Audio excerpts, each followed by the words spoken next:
বাঙালি গেরস্থ বাড়িতে ঢেকির ধাপুর ধুপুর শব্দ মানেই চাল কোটার আয়োজন। সেই আয়োজনে সামিল হতে আমিও পাড় দিচ্ছি ঢেকিতে।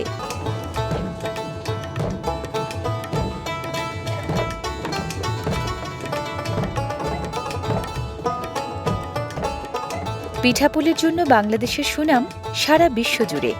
নেত্রকোনার মানুষজনও পিঠা বানাতে পটু। এখানেও চলছে পিঠা তৈরির আয়োজন।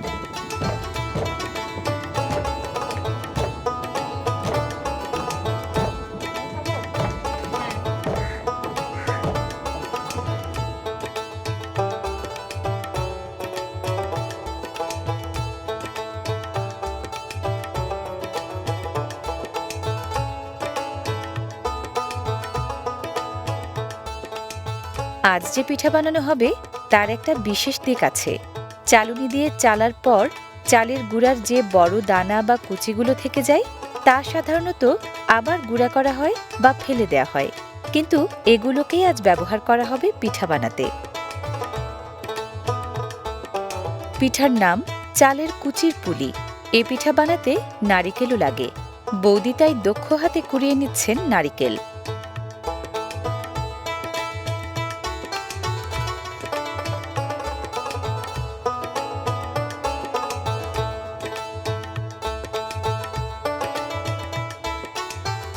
গরম হাঁড়িতে প্রথমে চালের কুচি ঢালার পালা। নাড়ুনি দিয়ে নেড়ে চেড়ে চালের কুচি ভাজতে হয় হালকা করে।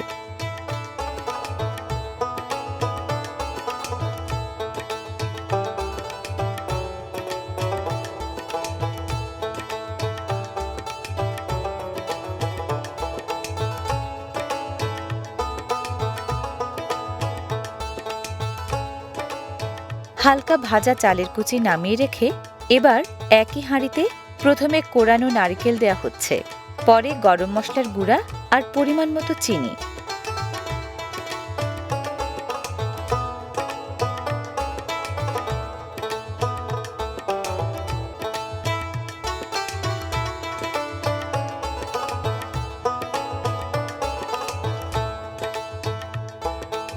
নাড়াচাড়ার এক পর্যায়ে দেয়া হলো পরিমাণ মতো পানি।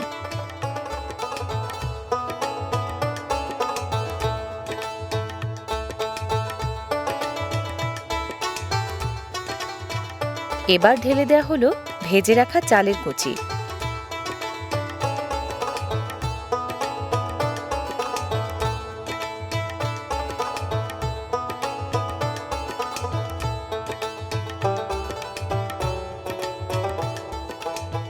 চুলার আঁচে নারিকেল থেকে তেল ওঠে বলে আলাদা করে আর তেল দেওয়ার দরকার নেই।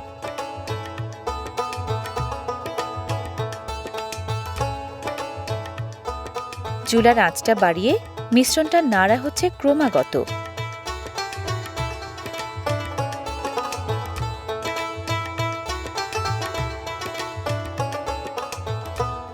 মাখা মাখা হয়ে আসায় নামিয়ে রাখা হচ্ছে পাত্রে।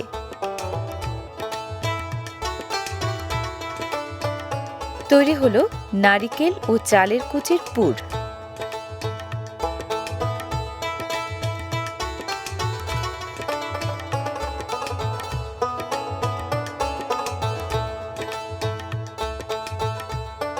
চুলায় আবারও হাঁড়ি। হাঁড়িতে পরিমাণ মতো পানি দিয়ে তাতে সামান্য লবণ।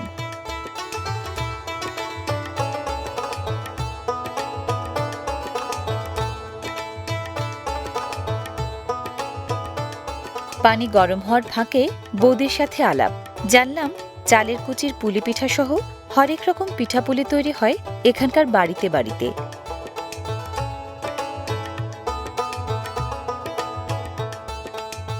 হালকা গরম লবণ পানিতে এখন মেশানো হচ্ছে চালের মিহি গুঁড়া।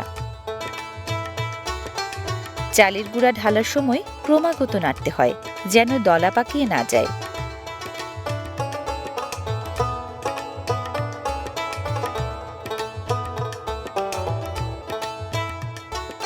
মনে হয় চালের গুঁড়াটা কম হয়েছে, বৌদি তাই আরো কিছুটা দিলেন।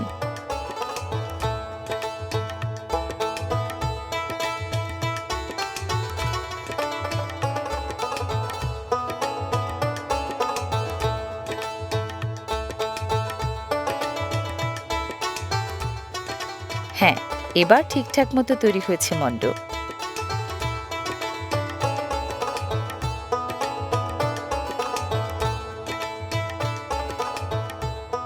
হাঁড়ি থেকে মণ্ড এবার থালায়।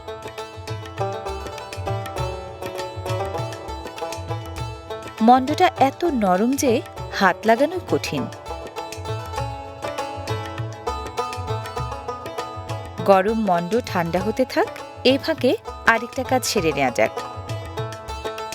চুলায় পানিসহ হাঁড়ি বসিয়ে তার উপর বসানো হলো ছিদ্রযুক্ত আরেকটা হাঁড়ি।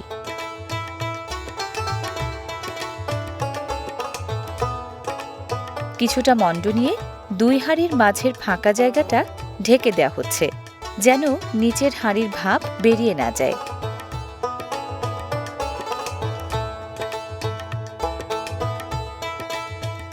নিচের হাঁড়ির ভাপ বেরোবে ওপরের হাঁড়ির এসব ছিদ্র দিয়ে। কিছুটা ঠান্ডা হয়ে এসেছে মণ্ড। খামি বানানোর মতো করে হাত দিয়ে ডলে ডলে মসৃণ করা হচ্ছে।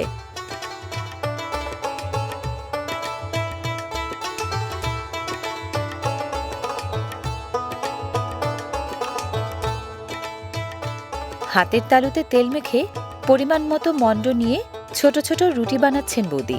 তার দেখা দেখি আমারও বানাতে ইচ্ছে হলো।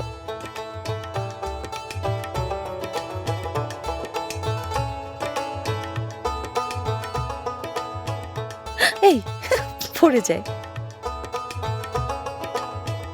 তেল মাখানো হাতের তালুতে আঙুল দিয়ে চেপে চেপে বানাতে হয় রুটির নৌকা। সেই নৌকার পেট ভরতে হয় নারিকেল ও চালের কুচির পুর দিয়ে। এরপর মুখ বন্ধ করে মনের মতো ডিজাইন।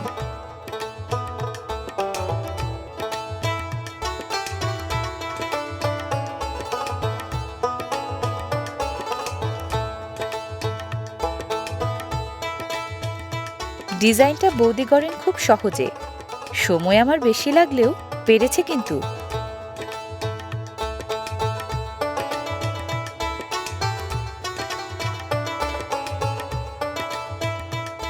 বৌদিকে দেখে দেখে ঢেকিতে চাল কোটা থেকে শুরু করে এভাবে পিঠা বানাতে পেরে ভীষণ মজা লাগছে আমার। ফোটানো পানির ভাপ বেরোচ্ছে ছিদ্র দিয়ে। ছিদ্রগুলোর ওপরে বৌদি রাখছেন পিঠাগুলো। কেন তা তো বুঝতেই পাচ্ছেন, ভাপে সেদ্ধ হবার জন্য।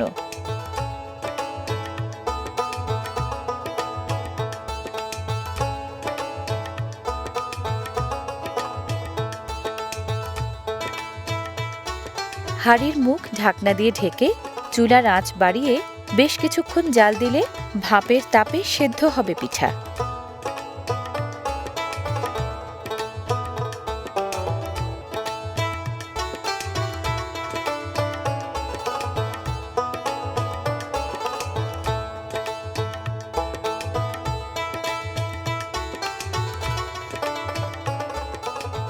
ভাপ ছড়ানো পিঠা এবার নামানোর পালা।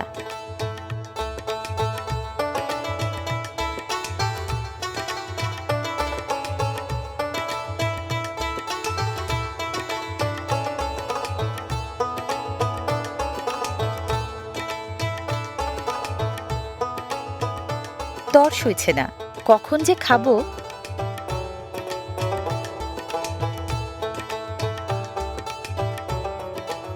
চালের কুচির এই পুলি পিঠা বানাতে লাগে চালের কুচি ও চালের গুঁড়া, কোরানো নারকেল, গরম মশলা, চিনি আর লবণ। দিদি নেন পিঠা খান। সব খাবো? হ্যাঁ, পারলে সব খান। আপনি নেন।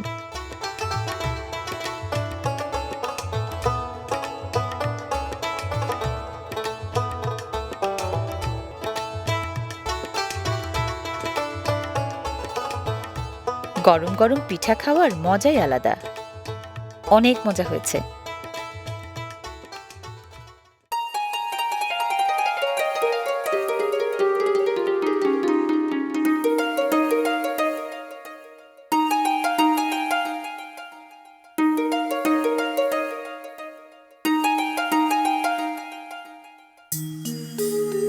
বাংলাদেশের আনাচে কানাচে কত কিছু যে ছড়িয়ে ছিটিয়ে আছে, শুধু কষ্ট করে একটু খুঁজে নিলেই পাবেন ভিন্নতার অফুরান স্বাদ।